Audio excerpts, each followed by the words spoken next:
What's that rule again that our mothers always told us? Never eat food if you can't pronounce the ingredients. Well, take a look at these three words.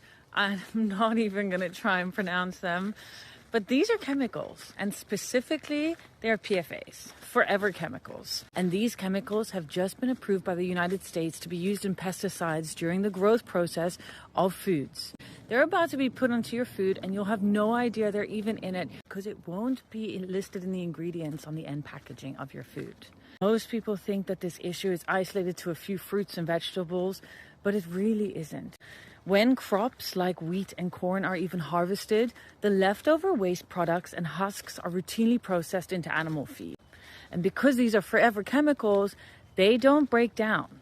They enter the livestock, they bioaccumulate over time because they never break down.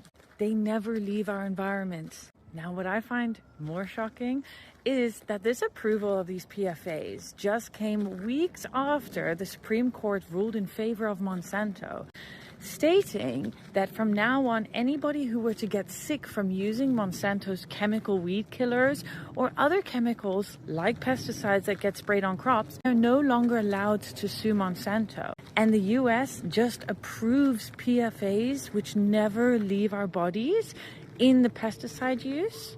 This means that if you get sick from long-term exposure or from the accumulation of these chemicals in your bodies, you are no longer allowed to sue the companies that made you sick.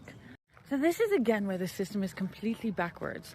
If an organic farmer lies about using chemicals, they face massive fines. They could get shut down, their farm gets taken away or closed, and they can get sued for fraud. They have to constantly go through rigorous testing to make sure that they have no chemicals sprayed on their food.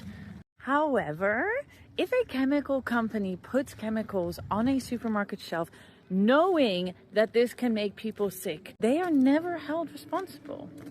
The system is completely backwards, and it is more important now, more than ever, that we actually support our farms, our organic farms.